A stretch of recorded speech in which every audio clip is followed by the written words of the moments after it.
The first human being who formulated the tactics of subversion was a Chinese philosopher by the name of Sun Tzu. And he said, after long meditation, that to implement state policy in a warlike manner, it's the most counterproductive, barbaric, and inefficient to fight on a battlefield.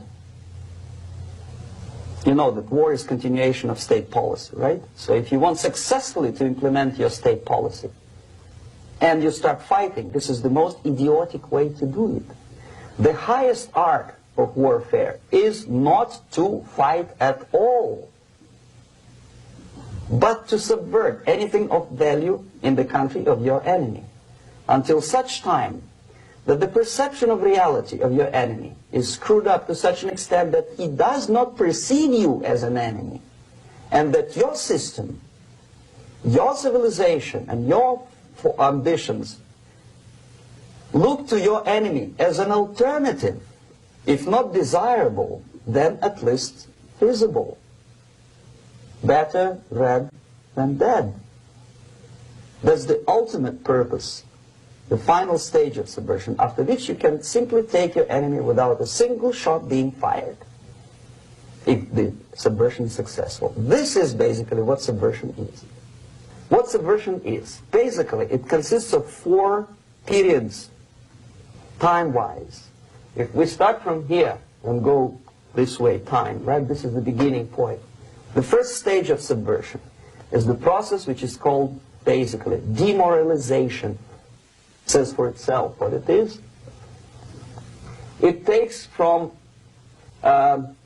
say, 15 to 20 years to demoralize a society.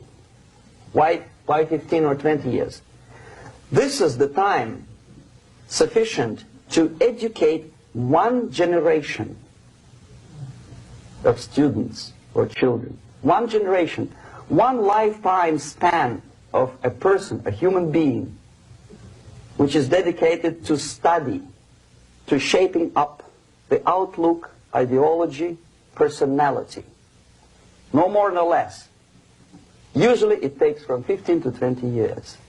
What it includes? It includes influencing, or by various methods, infiltration, propaganda methods, direct contacts, doesn't really matter. I will describe them later. Of various areas where public opinion is formulated or shaped. Religion, educational system, social life, administration, law enforcement system. Sometimes when I describe all the methods, students ask me the question, are you sure this is the result of the Soviet influence? Not necessarily. You see, the tactic of subversion, about which I'm talking, is similar to the martial art, the Japanese martial art. If some of you are familiar with that tactic, probably you will remember that if an enemy is bigger and heavier than yourself, it would be very painful to resist his direct strike.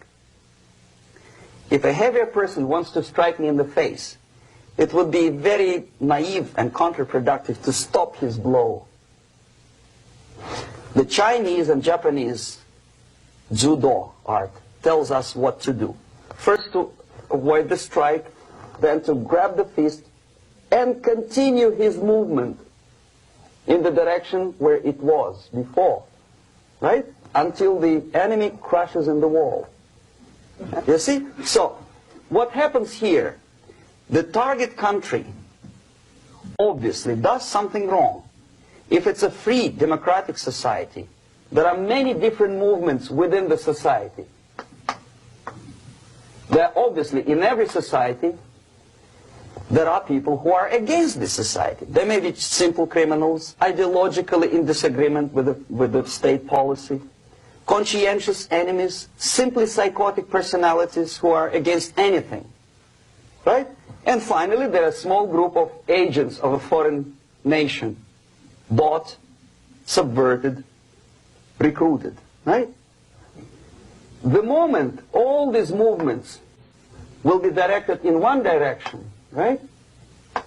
This is the time to catch that movement and to continue it until the movement forces the whole society into collapse, into crisis, right? So that's exactly the martial art tactic.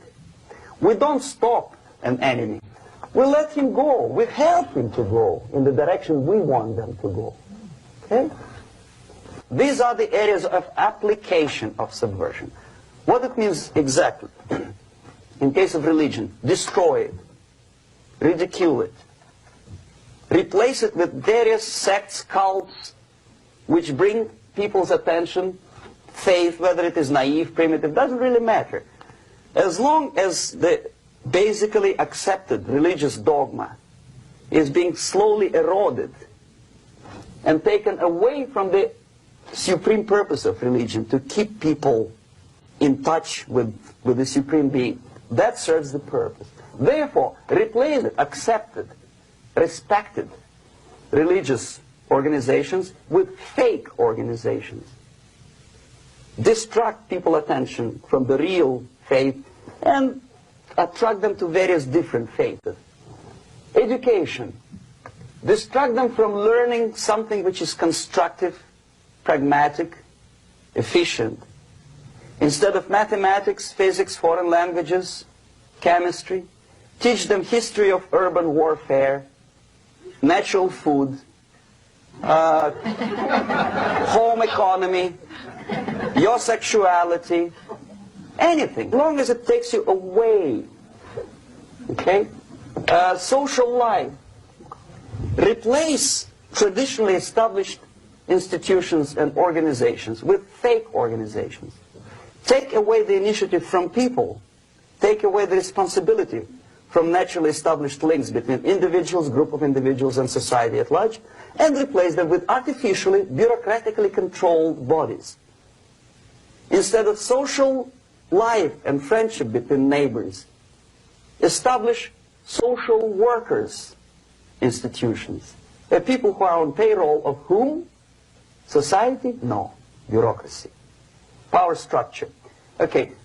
The natural bodies of administration, which are traditionally either elected by people at large or appointed by elected leaders of society, are being actively substituted by artificial bodies. The bodies of people, groups of people, whom nobody elected. Never. As a matter of fact, most of the people don't like them at all, and yet they exist. One of such group is media. Who elected them? How come they have so much power? Almost monopolistic power on your mind. They can rape your mind. But who elected them? How come they have a nerve to decide what is good and what is bad for the elected by you, president, and his administration? Who the hell are they? Power structure slowly is eroded by the bodies and groups of people who do not have neither qualification nor the will of people to keep them in power, and yet they do have power. The next step is destabilization.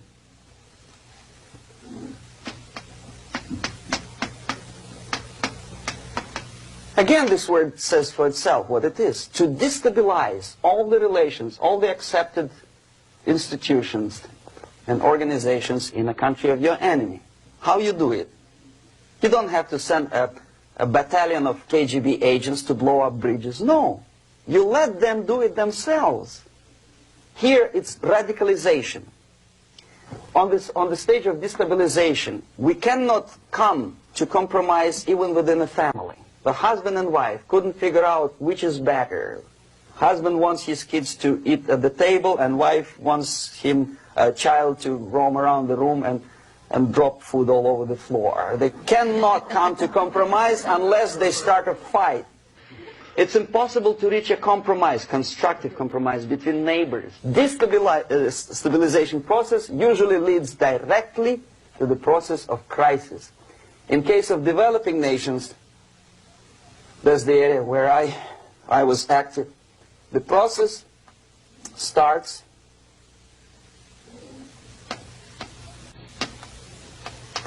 when the legitimate bodies of power, the social structure collapse, it cannot function anymore. So instead, we have artificial body injected into society, such as non-elected committees. You remember I was talking about them here. Social workers who are not elected by people, media who are self-appointed rulers of your opinion, some strange groups which claim that they know how to lead society forward. They don't usually. All they care is how to collect donations and sell their own concocted ideology, mixture of religion and ideology. Here, we have all this artificial body claiming power. If the power is denied to them, they take it by force. In case of Iran, for example, all of a sudden we have revolutionary committees. What kind of revolution? There was no revolution yet, and yet they had the committees. They were taking power of judgment. They had the power of execution, they had the power of legislation, and that they had the power of judicial. All of them combined in one person, who is half-baked intellectual, sometimes graduated from Harvard University or Berkeley. He comes back to his country and he thinks that he knows the answer to all the social, economical problems. Okay? Crisis is when society cannot function any more productively. It collapses, obviously. That's the word for crisis. Could be stopped right here, both as an expert and as an import.